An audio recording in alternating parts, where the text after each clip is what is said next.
Oh, happy day! It's Oberon and Neptune beat up the planet, and we are playing Payday 2. Time to cook some meth. Wait, what? You heard me. Get cooking. I didn't sign up for this. I don't care what you did or did not sign up for. Get in the kitchen and make me some meth. Which one of us is Jesse? I think I use the word bitch more, so I think it's me. Okay, sure. Oh man, that means I die at the end. Spoilers! Spoilers? I've only gotten to... I got stuck in season 2? 2. In the end, everybody dies. There's a deep cut. Yeah. A surprising number of people die. Anyway, So yes, speaking of convention stuff... So yeah. Nice segue. I do what All I can. Yeah, so, last weekend, or actually 2 weekends ago at this point, we went to one of our conventions for the year. We went to Otakon, me and Ragdoll. It's always a good time. I love Otakon. Don't go to it often enough. Yeah, but there was drama this year. There was problems with the food they were trying to get to us. Ooh. I've bitched at length in private. Needless to say, if you can't make a peanut butter and jelly sandwich, cannot make a peanut butter. I don't understand how you can fail at doing the basic minimum for feeding yourself. I don't want to like complain too hard because I do volunteer there so I can go to the con. Yeah, understandably. So I think I'm gonna stick to the three things that really made my con. Okay. First off, I wore a costume for the first time in years. Nice. What was your costume? I was a haunter. Oh, you were telling me about this. Yes. A couple days before the con, like the day before my birthday, I learned a new skill, and that's how to apply got-to-be glued hairspray to fake hair. Yeah, that is a talent. Also, happy belated birthday, friendo. Oh, thank you very much. You should totally hit up Fonzie if you haven't already. Yes. Yeah, I saw that too. He's on my belated birthday happy list for a couple days from now. Yeah, okay. That schedule, though, so it's important. Yeah. The belated birthday is way more important than the birthday. Very unbirthday indeed. Anyway, so I wore a black button-down shirt, black jeans, purple magic gloves, you know, the one size fits all. Yep. It got a hole in one of them while I was wearing it, like immediately. Oh. Ragdoll was gonna crochet ones that were actually shaped like Haunter hands, which I think I still want. And I wore a pink tie. Yeah, that's like a nice fat pink tie is your tongue. Yeah, no, just a regular pink tie. Nice. Maybe I should get a fat tie. Yeah. Yeah. All right. All right. I'm definitely going to improve this. They sell them. I really should have. I should have been in Haunter face.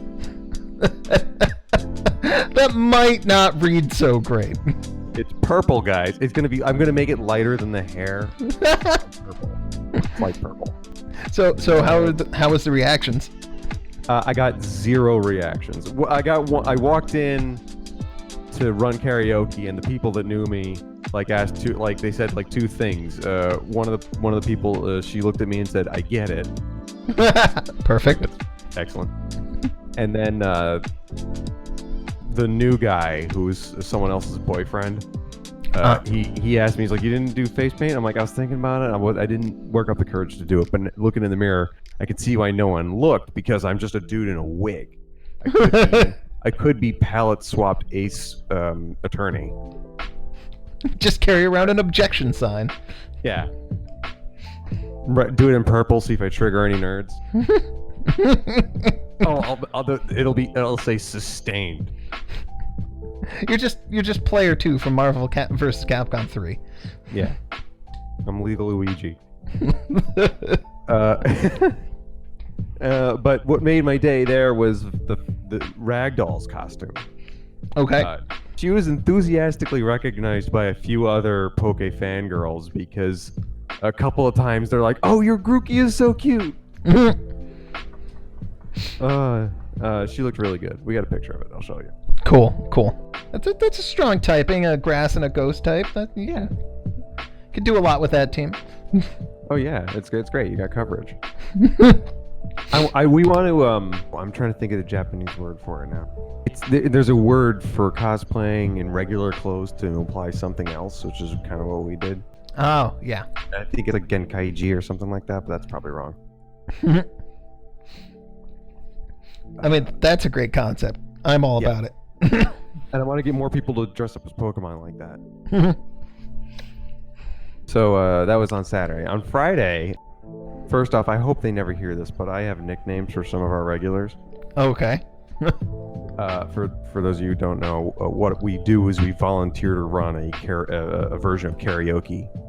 We have, access to YouTube and things, so we just play the song over the speakers, and people will choose to sing along with the words. A lot of times, they find that comforting because no one here knows how to sing. A couple people do, but mostly they're absolutely terrible. Yeah, I mean, but you clap every time and you smile and you laugh because it's karaoke. Yeah, everyone's supposed to be that. Yeah. And the people who have courage to do it and get up there have more courage than I do. So there you go. They're the kind of person that runs into a room and gets a face full of bullets, like me. Yeah. It's courage, not necessarily useful courage.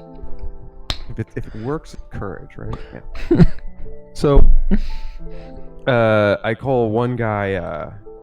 He was our only. We actually didn't get very many regulars this year. Two of them who got married a week after last year's con. I think they must have met at the con, maybe even in the karaoke room. Oh, that's adorbs. And they're the best. They got up and sang together last year. It was great. And then we all learned they were getting married, and that was exciting. And then because of scheduling, they couldn't make it this year. Oh, that sucks. They were at some other con. Oh. And some other people have it. They can't afford it and moved to another city, so that's difficult. Yeah. But we had two this year, the regulars that I recognized. I recognized some others, but two stick out. One of them, I'm just gonna call this guy Killer Moe. He's dressed as a killer T cell from Cells at Work. Okay, all right. So he's got a black hat with kill on it, and it looks kind of weird, but it's even better because then this guy who's dressed very aggressively and he's got like a prop knife. Yeah. He gets up and sings. He sings songs that are like way up here. Really squeaky, and and it's adorable because he's clearly into the most moe anime you could ever possibly find. Looks edgy. Yeah, but his face is always smiling too. It doesn't really fit underneath the hat. That's all right. That's the kind of incongruity that I like. It's always fun. He's great. He's Killer Moe, and he sang the same 6 songs on all 3 days, and they were all that. Nice. He's great. It's awesome when you can get 6 songs in and about a karaoke. Yeah. Part of me is like, don't you want to see a panel or something? That would mean I get less songs. Yeah. Okay. Fair enough. The other one, he's Goku. Like, obsessed with food and accidentally almost kills the planet? It's his Friday costume. Aha.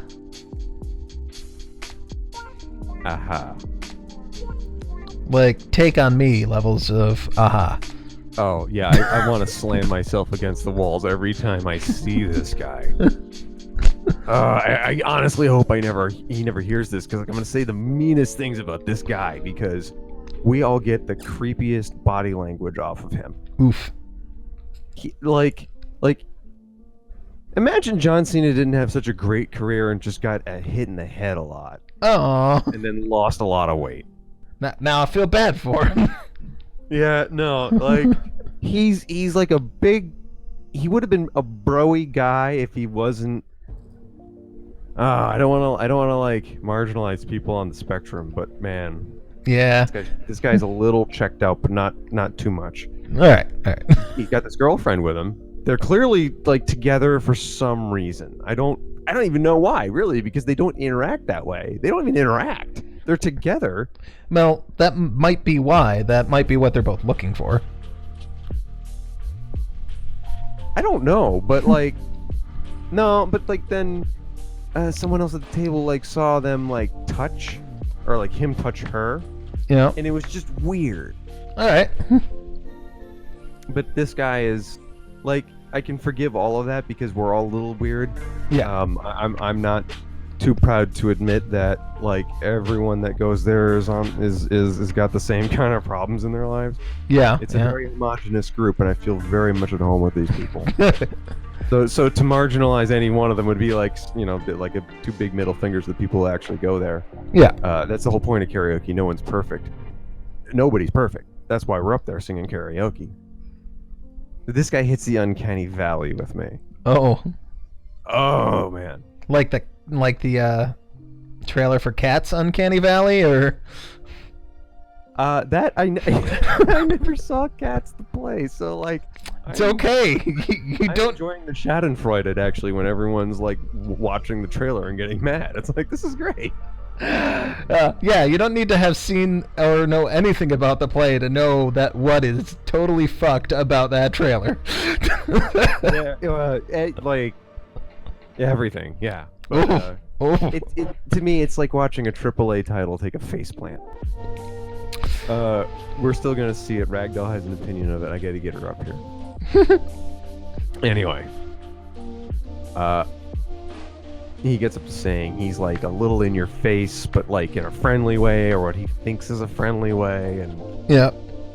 and then you're like, okay, just go. Your panel. There's a panel about Dragon Ball. You can go. You can, if you run, you can catch it. Run with your arms out like Freakazoid. There's the costume I go to in the next con. Crab shuffle and pretend you're on Nimbus. Anyway, we went to a couple panels. She went to more panels than I did. She made a tiny hat. That was fun. Ooh, there's a panel for that? Yeah. That's awesome. So yeah, no, she made a little tiny hat. It's on her head. It's cute. But we went to one I wish I was more hungry for, because I indeed had a bowl of ramen in a panel called Ramen. Ramen? Ramen.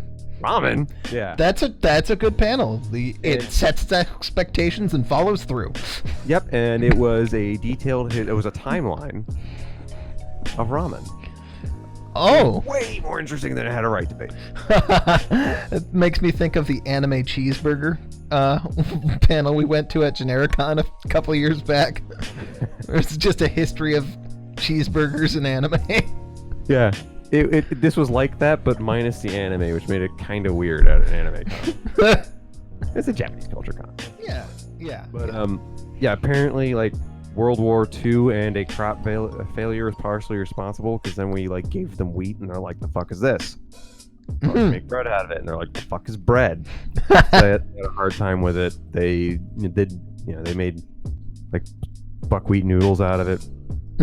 And this idea of making noodles and finding easy to make food in case the crops ever failed, like, stuck in this one guy's head. And he went out to perfect ramen to such a degree that I know that there is 4 kinds of salt in it. I know that one kind of stock or whatever is made over the course of, you boil the pork bones for 3 goddamn days. Woo! You rinse them off in between and do it again. You know, like beef ramen is the hardest to make. Really? Yeah. Yeah, because like the way it'll cook, and then the soup won't be right that it's in. Oh. Something like that, yeah. Okay, yeah, I can see that. I as you can tell from my ums and ahs, I didn't really learn quite a lot of it, because I was also trying to eat some at the same time. It was so good. It had shrimp and scallops in it. Oh, that's some good ramen right there. Yeah. Ramen's what I've got for work this week too. Got the big old bowls, hot and spicy. Awesome. I want to learn how to make it. It's so nice. And indeed, the guy had 2 books. So, like, this guy was a guy who's been to, like a Japanese guy has been to, literally hundreds, if not thousands, of ramen restaurants across the nation. And then there was a guy from like Chicago that went there to figure out how to make it. There was a guy that tried to figure out how to make it at home because he went to Japan once and he could never find the flavor again, so he had to make it himself. Wow. And I'm like, dude, these guys, like, men after my own heart. Dedication to ramen. So yeah, here's to Momofuku Ando. He said they said he ate chicken ramen until the day he died. So yeah, we ate ramen. That was fun. We had to. I saw a movie I had to see because I really always want to go see some interesting animation, and this was from 1970s called The Dragon Child Taro. Tatsunoko Taro. Okay. How was that? It was amazing. It had the best dick joke ever. Really? I've heard a lot of dick jokes. No, this is the best. It was the best. So there's this fat kid on the side of a mountain, and everyone grows millet there, and they're just poor Japanese farmers on the side of a mountain. Okay. He's got a mark. He's the dragon child. Got it. He spends his days like giving food to the forest animals and dancing with them, and his grandma's like, come be a farmer. And he's like, I'm 6 or whatever. And eventually he finds... He leaves home to go find a dragon. That was what his mother turned into, a dragon. He wants to go find her. Got it. Yep. He goes and gets some Legend of Hercules like feats out of the way because he gets the strength of 100 men, but only when you can help people. Oh, that's a nice conditional power. Yeah. So he lifts a shit ton of rice to go feed people and stuff like that. Nice. Yeah, he's a good boy, but he's kind of dumb. So right at the beginning of the movie, during the credits, and he's singing that he's Tatsunoko the Dragon Child, which is also how you say his name. So it's this cute little repetition song from a kid dancing with the forest creatures. And he's so happy he does a handstand. So his tunic falls down. Oh. And there's his dick. Oh. There's his dick. Not only that, the movie takes the time to zoom in on it. Wow. The 2 little loops right there. They just are 2 little loops. Dick, guys. They totally Dr. Manhattan this guy. Yeah, and you're like, So, okay, whatever. Let's hope that never comes back. So he meets this girl, Aya, on the side of a mountain, and she plays the flute. And she's enchanting the forest creatures, and he's there, and he asks to play for her, and he thinks it's wonderful. Oh. He's so happy he does a dance. And does a handstand, and she has to look away, because there's his dick. There's his penis. Later, after he does some things and encounters some other characters, and he defeats some Oni, and he's got to do a feat of strength, and he saves the day again. And he's so happy that he does a dance. Oh no. And Aya's there, and another character's there, and they go to look away, but then the joke is he's now learned somehow between scenes off screen how to wear underwear. Huh. He's wearing underwear, and that's the gag. It comes back 3 times to show you that this kid learned how to wear underwear. Good on him. That's character development. It's absolutely wonderful, though. The animation's great. All of the little fables is great. If you can get around the penis thing. I mean, I know I can. You can get... Just ignore that. But yeah, he goes and does some strongman things and saves the day generally, and it's a wonderful animation from 1970s, like 1973, I think. Nice. And it's none of this samey, homogenized CGI animation. Yeah, because a lot of new animes, pretty samey looking. Yeah. I mean, there's some breathtaking moments and some utterly gorgeous design work, but when you get to the actual movement of the animation, a lot of it is just the same. It's like sometimes it's like there's Trigger and then there's everyone else. Yeah, although you can tell the difference between One Punch Man Season 1 and Season 2 animation. I'll say that. Oof. Yeah. I just heard that theme song again recently. Oh. Maybe season 3 will have learned lessons, I'm sure. I am withholding judgment until I see it. Yeah. So on Friday, we went to go out to eat. And we might just make this our regular thing, depending on who shows up next year. There was some con drama, so we don't know if everyone's going to be there next year. But I really hope everyone does, because, you know, we've all become friends. Yeah. Even though as like the more drama happened, we got like more snipier. I'm like, this is so weird. And I'm trying to like not be a source of it, you know? Yeah. Yeah, it's always a challenge. It was such a challenge. I don't think I successfully made it. Oh. But we went down into Chinatown because we were there. Yep. We found this place last year, so we went again this year, and it's called Tony Chang's. We really got to stop walking in there a half an hour before they close, though. Oh, no. But we ordered some of their food, and everyone there is the group of us, all of the karaoke people. We're all hanging out there, and you know, we got everything you know, checked away and got the room set up, and we're coming out to eat and doing this cool thing, and we're having the weirdest conversations, mostly about the food. One of the guys is Chinese. Him and his brother are there, and he's actually talking to the waiter in Chinese, which is cool. Mm-hmm. And then his brother's like, "Oh, is that Hong Kong or is that Cantonese?" And like, you know, I couldn't even tell the difference. Not that I speak Chinese or anything. And then one of the girls gets scallion pancakes. We learned from last year, not everyone doesn't order one thing here. Yeah. Oh, it's one of those family styles.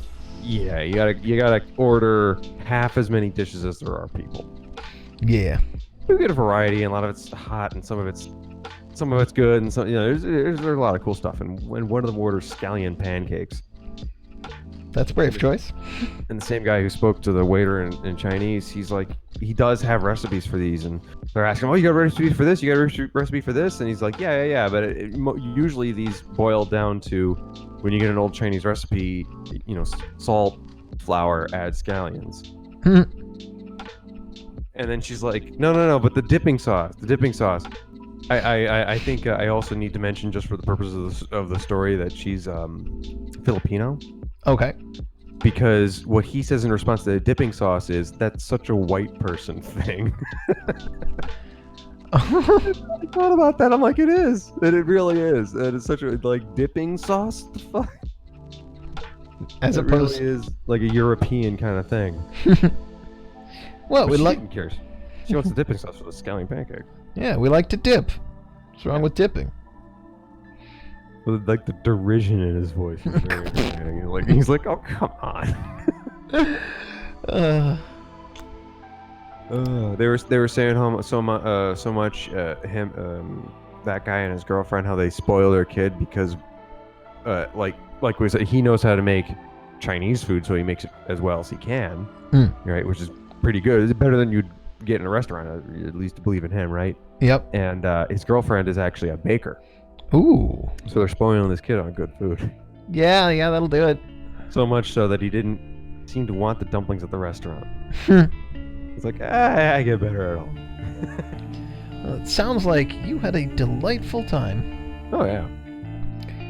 You know what else it sounds like? What does that sound like?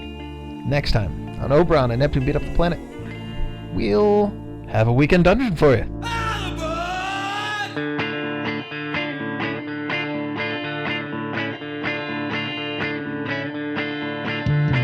The wind howled at the washboard, sleeping underneath the moon. Our plan was that gingerbread patch where lovers shook hands.